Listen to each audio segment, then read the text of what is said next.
In terms of just, my, I guess, analysis of things, what I see is, I think we all see the air quality that has been a particular problem, especially this summer. And we also see a problem with dryness and dust. And I'm the kind of guy who, obviously, I could be wrong. I tend to be more of a pessimist. And I already believe we're at the point of no return in terms of climate change. And the reason I'm saying that, delivering that as my prognostic view, is when you look at the powers of the world, a lot of them have governments that are corrupt or are biased. China, you don't think China, I never would think China would ever do what's right for the environment. They're a developing country locked in a geopolitical conflict with other parts of the world. They're not going to stop, producing coal and burning coal and, all this stuff simply because it's better for the environment. So I think that even more so in a democracy, when you look at, what the United States of America is, what the problem with our environmental policy is, we have periods where we have leadership, either in Congress, the White House, that recognizes, the importance of climate change, the danger it poses. Obviously, the importance of legislating and reforms. Obviously, typically, people who are more progressive, i.e. the Democrats, tend to have more, policies and focused agendas on that. But in a democracy, we also have elections where parties are in and out of power.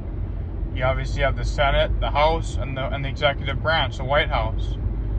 And there's going to be, the reps have elections every 2 years. They're constantly running.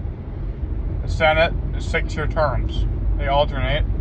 And the president, we all know, is every 4 years. So the balance of power shifts very often. And when you have periods where things go in the right direction, some people will get mad about a different issue. Maybe abortion brings the Democrats into power, but the environment and their, anti-drilling gets them out of power.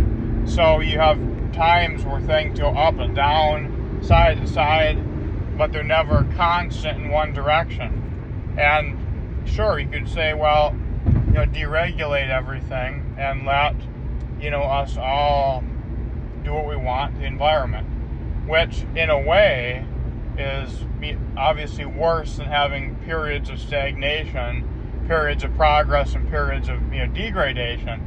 But I think that there can never be a period of pure progress in a democracy, because you've got two sides that bitterly oppose each other on everything, in every turn. You never see a Republican say, well, we need to switch to an alternative energy source. Just like you never see a Democrat say, well, open up the wells on North Dakota to full max. So we're going to have a big problem there going forward. It's not going to get better.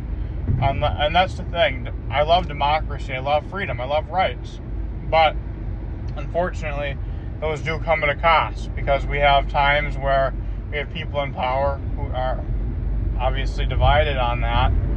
And you have a period of maybe 4 or 8 years where the environment sees improvement. Then you have a period of 4 or 8 years where it goes downhill again. So that's part of the problem with the inefficiency of having a democracy.